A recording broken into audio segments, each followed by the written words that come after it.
Hi there guys, I'm Nikhil from Grady Tech, and in this video, I'll be showing you the most important tips and tricks for your OnePlus 10 Pro. By the way, I'll also be posting a dedicated video for the best features section where I'll be talking about all the features offered by this phone. So definitely check out that video as well, link will be in the description. With that said, first I'll start off with the navigation gestures. And once you enable them, you can swipe from the bottom of the screen to go home. We can swipe and hold from the bottom of the screen for recent apps, and to go back a step, you can swipe from the left side or right side of the screen. For Google Assistant, you can swipe from the bottom left corner or bottom right corner diagonally, and it triggers Google Assistant. Finally, we can also quickly switch between applications just by swiping left or right at the bottom part of the display. Next, I'm going to show you how to trigger Google Assistant with the power button. Now once you enable this toggle, you can just press and hold the power button for half a second to trigger Google Assistant. Once you enable this feature, to get the regular power options, you need to press volume up and power button both at the same time for the power options. Next, we also got the dark theme on this phone, and you can enable it from the toggle or directly from the display settings. And once you enable it, it changes the complete theme of the phone. Stock applications like the phone dialer SMS application also change automatically to the dark mode, and even some of the Google applications like Play Store, YouTube also enable dark mode automatically. Next, we have a new customizations page in settings from where you can change your wallpapers, clock style and ambient display mode. You can also change the fingerprint animations, horizon light, and all the things that are related to the UI elements of this phone. If you want to really customize your phone, this is something you should definitely check out. Next, this phone also has the live caption feature, and once you enable it, whenever you're watching video, you can see live captions on your phone, and this gets translated right on your phone. You can enable or disable the live captions directly using the volume panel. Next, I'm going to show you how you can hide the front camera notch. Once you enable this feature, it puts a black bar beside the punch hole design, making it look completely black and plain. Personally, I wouldn't recommend you to do this. Next, I'm going to show you how you can change the screen refresh rate of your phone. By default, this phone is set to the maximum refresh rate, and for some reason if you want to slightly improve the battery life, or if you don't find any use with that extra refresh rate, you can change it from these settings. Next, we have reading mode. You can access it from the display settings, and once you enable this feature, it just makes the display black and white. Once again, if you're someone who reads a lot on your phone, you can use this feature. You can also configure this feature to automatically turn on reading mode for some specific applications. And it's definitely a pretty cool feature.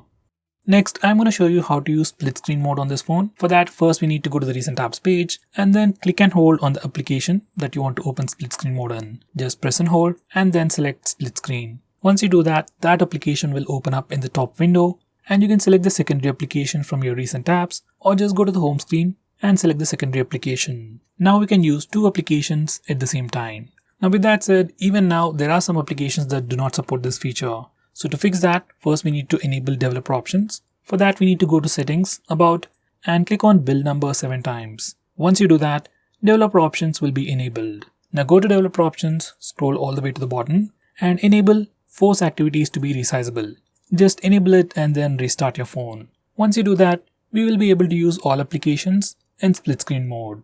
Next, I'm going to show you how to take screenshots on this phone. Default way, or the simplest way, is to use the buttons. Just press the volume down and power button both at the same time to take a screenshot. For some reason, if you're not able to do that, we also have the 3-finger screenshot gesture. By default, it is enabled. If it's not, you can enable it from settings. Once it is enabled, you can just swipe down using 3 fingers to take a screenshot. This gesture works really well, and nowadays most of the phones offer this feature. Next, I'm going to show you how to take a long screenshot. For that, first we need to take a regular screenshot. We can either use the buttons or the gesture. And once you take a screenshot, you get a preview at the bottom. Click expanded screenshot. Once you do that, your phone will scroll the page automatically to take a long screenshot. Once you're done, just click the screen to stop scrolling. Then you'll get a longer screenshot. Next, we have some pretty cool gestures on this phone that I would definitely recommend you to use. First, we have double tap to wake, and just like the name suggests, once you enable this feature, you can just double tap the screen to wake it up. If you're using face unlock feature, then you can just double tap it, it wakes up, sees your face, and then immediately unlocks the phone. Next, we also have the O gesture, where we can draw an O to open the camera application.